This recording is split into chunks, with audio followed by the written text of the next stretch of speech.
இவ்வளோ நாள் சைலண்டா இருந்தீங்க, திடீர்னு என்னடா டிஎம்கே டிஎம்கே எல்லாம் பேச ஆரம்பிச்சிருக்கீங்க, நீ இவ்வளோ நாள் எங்கடா போனீங்க அப்படின்னு நிறைய பேர் கேட்குறீங்க. ஆமா, நாங்க பேசாம இருந்துட்டோம், தப்பு தான், நினைச்சிருங்க. நாங்க ரொம்ப நியூட்ரலா இருந்துட்டோம். ஆனா எலெக்ஷனோட ரிசல்ட் எப்போ வந்ததோ அப்பவே நாங்க பண்ணது எவ்வளவு பெரிய தப்பு அப்படின்றது எங்களுக்கு புரிஞ்சிருச்சு. ஸ்கூல் டேஸ்ல கூட நம்ம ஒரு டீமுக்கு மேட்ச்ல சப்போர்ட் பண்றோம் அப்படின்னா, அந்த டீம் ஜெயிக்கல அப்படின்னா நம்ம அந்த டீமுக்கு சப்போர்ட் பண்ணோன்றதையே வெளியே சொல்ல மாட்டோம். ஆனா இங்க டிஎம்கே தோத்த அந்த நாள்ல தான் என்ன மாதிரி பல பேரு நான் டிஎம்கேன்னு சொல்ல ஆரம்பிச்சாங்க. ஏன் தெரியுமா? ஒரு இயக்கம் ஜெயிச்சு ஆட்சியில உட்காரும் போது அது பின்னாடி கோடி பேர் நிற்பான். ஆனா ஒரு இயக்கம் கீழே விழும்போது நீ கவலைப்படாத, நான் உன் கூட தான் நிக்கிறேன் அப்படின்னு வந்து சொல்றதுக்கு ஒரு காரணம் வேணும். ஸ்ட்ராங்கான காரணம், கொள்கை.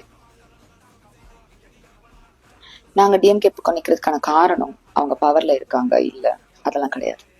அவங்களோட ஐடியாலஜினை ரெப்ரசென்ட் பண்ணுது அப்படின்ற காரணம். அவங்க தமிழ்நாட்டுக்கு என்ன பண்ணியிருக்காங்க, தமிழ் மக்களுக்கு என்ன பண்ணியிருக்காங்க, தமிழுக்கு என்ன பண்ணியிருக்காங்க அப்படின்ற காரணம்.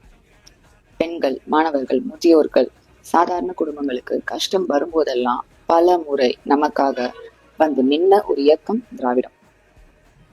தமிழுக்கும் தமிழனுக்கும் ஒரு பிரச்சனைன்னு வந்தா முதல்ல வந்து நின்ன இயக்கம் திராவிடம். உண்மையா சொல்லணும்னா இந்த தோல்வியில எனக்கும் ஒரு பெரிய பங்கு இருக்குன்னு நான் நினைக்கிறேன்.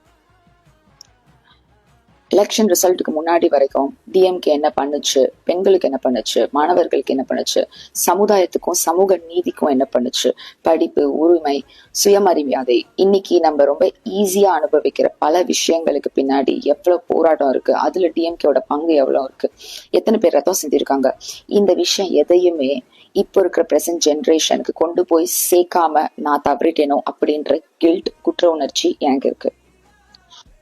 நாங்க இப்ப பேசுறது கோபத்திலேயோ பயத்திலேயோ எல்லாம் கிடையாது. இது எங்க கடமை. இந்த திராவிடம் எங்களுக்கு நிறைய கொடுத்துருக்கு. இப்போ நாங்க அதுக்கு திருப்பி கொடுக்க வேண்டிய நேரம். சில பேர் சொல்லுவாங்க டிஎம்கே முடிஞ்சிருச்சுன்னு. இல்ல, நீங்க பாக்குறது தோல்வி கிடையாது, தயாரிப்பு. ஒரு அம்பு பின்னாடி இழுக்கப்படுது அப்படின்னா அது தோல்வி கிடையாது, அது இன்னும் தூரமா போறதுக்கான தயாரிப்பு. இன்னைக்கு சில பேர் இதை பின்னடைவா பாக்குறீங்க. நாங்க ஒரு பெரிய எழுச்சிக்கு முன்னாடியான அமைதியா பாக்குறோம், ஒரு பெரிய பாய்ச்சலுக்கு முன்னாடியான தயாரிப்பா பாக்குறோம். டிஎம்கே போக போற ஹைட்ஸ் இப்போ நீங்க பாக்குற இந்த ஜென்சி மீட்ஸை பார்த்தாலே தெரியும். எப்பயும் இல்லாத ஒரு பேரெழுச்சியா இது இருக்கும். இந்த பிரேக் இது வெறும் இன்டர்வல் தான். ஒரு பெரிய ஆரம்பம் காத்துட்டு இருக்கு. ஒரு வரலாறு மறுபடியும் எழுத போற தருணம் மிக விரைவில் இருக்கு. என்ன மாதிரி பல பேர் இப்ப பேச ஆரம்பிச்சிருக்காங்க.